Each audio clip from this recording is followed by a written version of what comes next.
creativity is not just an asset, but an essential life skill. So, as John Cleese said, creativity is not a talent.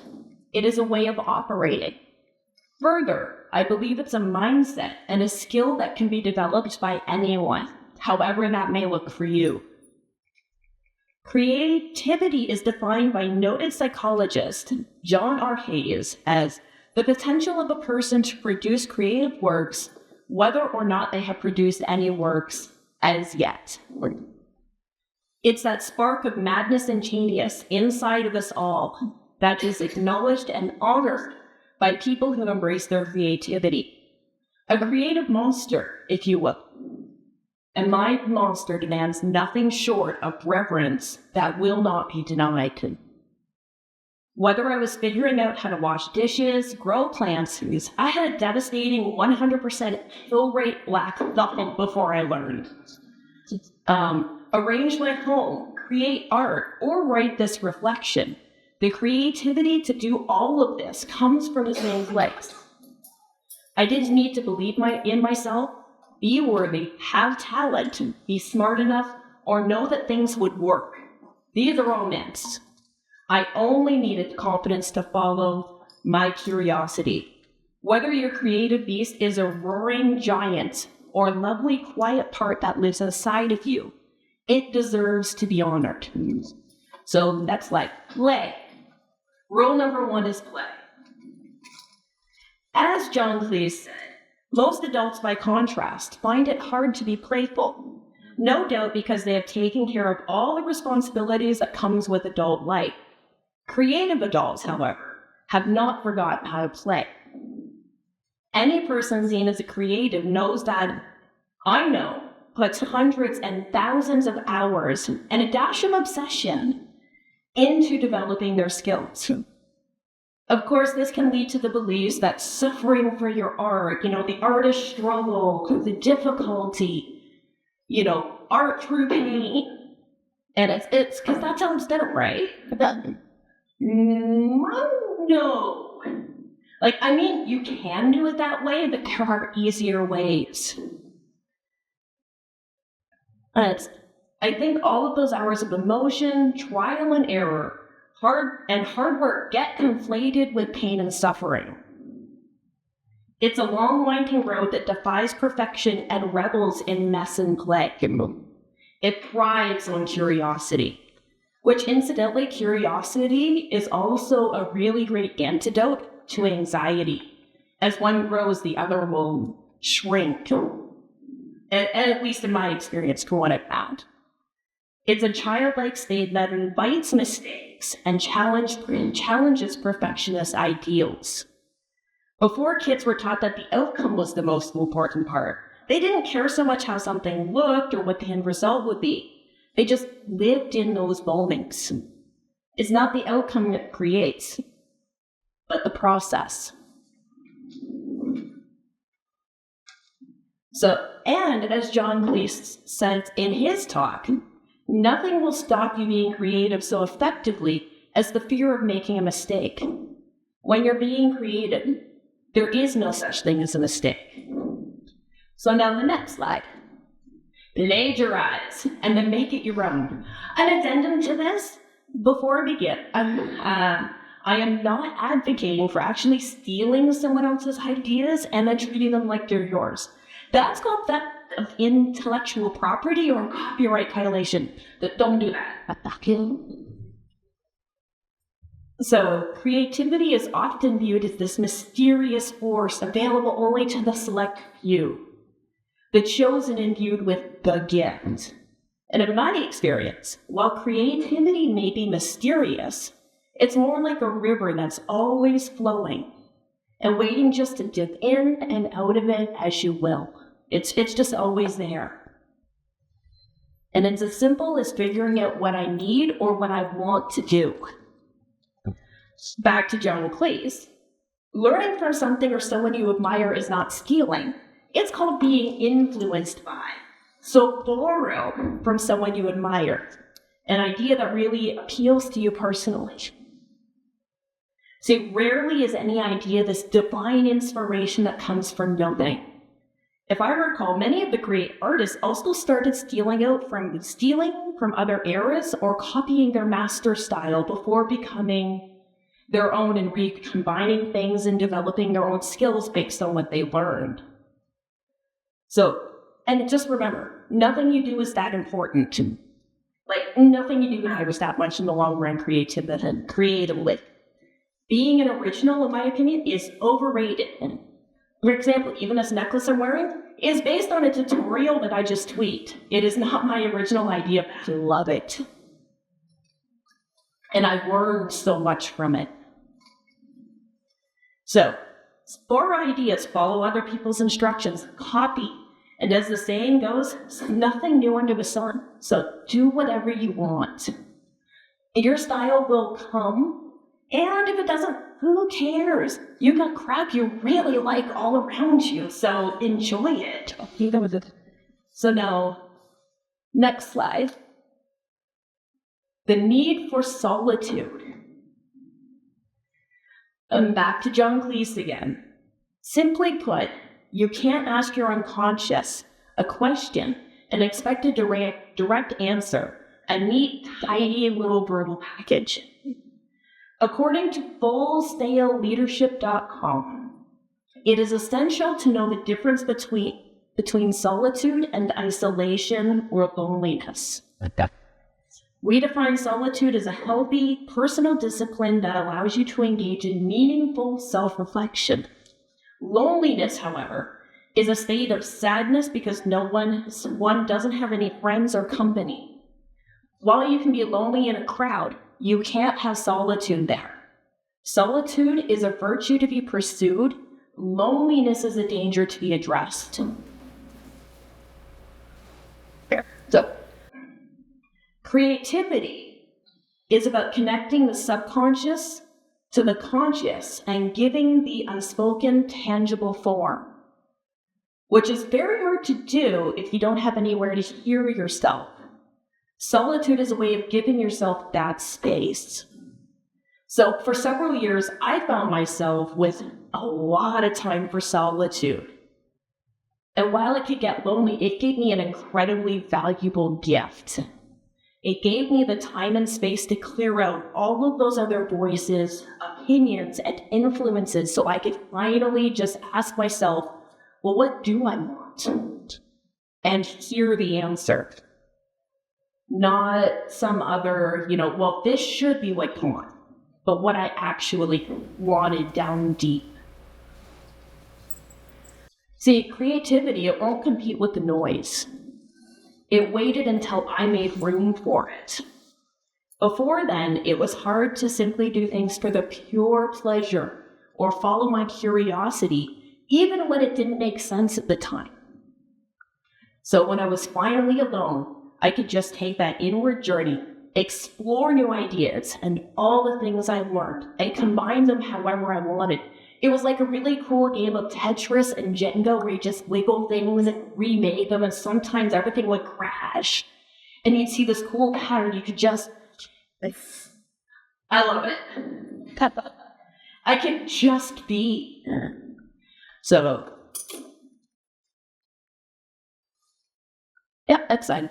So, connecting to create community. Oh, wait. Didn't I just say we needed, solitude? Well, I did. But yes. But if you only have time alone, where are you going to borrow all of those ideas from? Where are you going to learn new techniques and, be able to reflect and connect in a way that can just give you new ideas? I want to be divinely inspired as much as the next person, but that ain't probably going to even happen most of the time. So I think we need a balance of both, that solitude to reflect and then that outward connection to community. So among my life goals is to become the swamp witch hag who lives in a swamp jungle little urban apartment, which I am well on my way to achieving. Kind of like the cartoon, the Witch of the Woods in that cartoon Brave. Is she good? Is she morally gray? Might she turn you into a bear? Sure. But she was very happy with her life. But there are times I need to break my solitude and just be around people because we humans are social creatures who are meant to connect. Even the ones who spend so much of their time in solitude, because like I spend probably 80% of my time in solitude, and I am not recommending that for everyone, but like you still need to carve time for yourself. So what it was logical for me to do, I'm like, well, I want to be creative, so we need to surround myself with creative people and ideas. And since I'm kind of an online junkie, I'm like, well, let's just join the groups and friend people and follow things that are creative. Whether it's specifically what I like or am doing or not, I just like it. And so that's where I picked up so much, because you can listen to them, they share wisdom, tips, tricks, and their ideas. A lot of people in the communities I am will literally break it down and show you how they do stuff because they love to share so much. So it's, and now I've got an entire catalog of like tutorials and tips and videos that when I run out of ideas, I can just pull one of those up. And without community, I couldn't do that. So as Brian Solis says, community is so much more than belonging to something. It's about something together that makes belonging matter. The right community can give so much more context and meaning to what you create. And it's a place of mutual understanding. Now, I do recommend being careful how much of your new ideas, especially when you're just starting out, that you share. Because too much input from other people is like, well, I think you should do this, or hey, if you did that, can just pull you off from where you're going, because like they can't see inside your brain and you can't see inside theirs. So I think my battery died.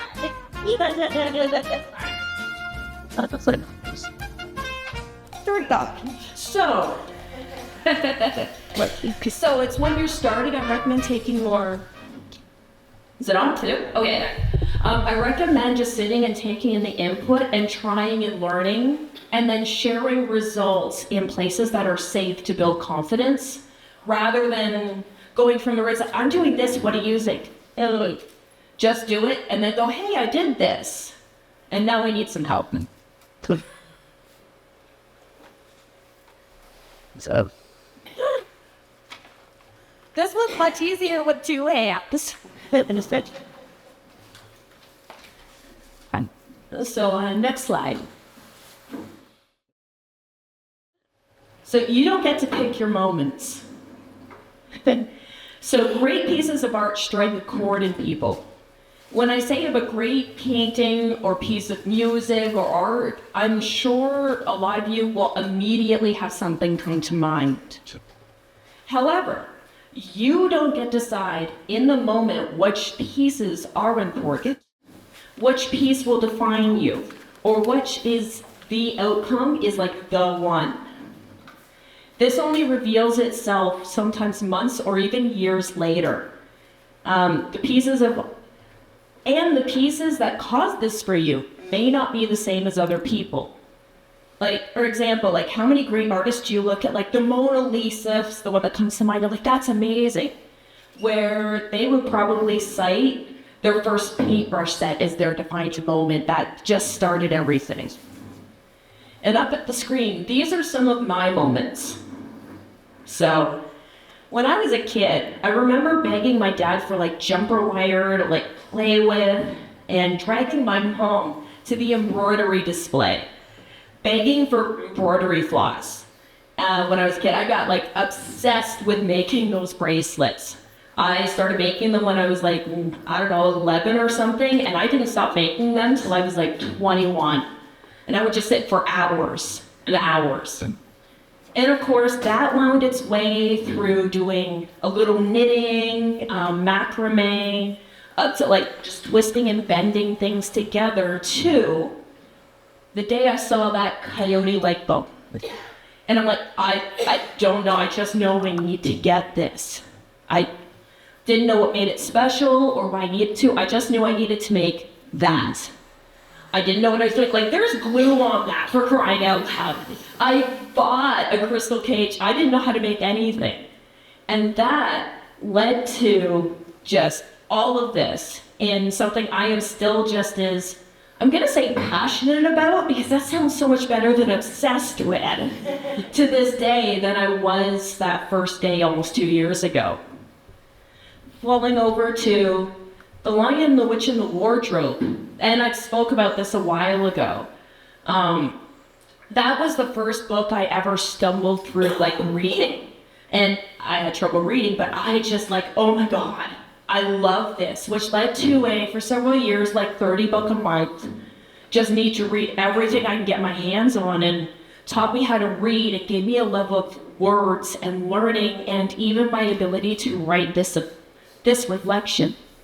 Like, the red lipstick. A few years ago, I looked and like, oh, I really want one, but I don't know. And it was like this both exhilarating and terrifying, because finally getting it and finding one that looked right felt like freedom and reclaiming that piece of who I am. And again, in none of these moments, if you told me these are going to be so important that they're going to shape your life, it would have been like, no, terror, what? It probably would have even ran away. But as it is, this is some of the pieces of my life that have shaped who I am now.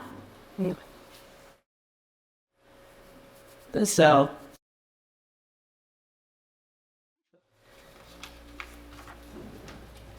next slide. So I firmly believe that creativity is not just an asset, but an essential life skill.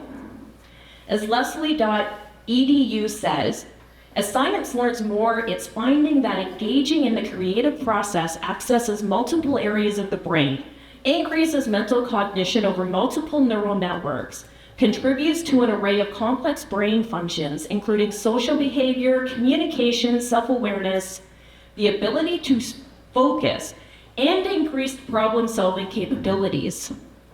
Creative power is in your collaboration with life.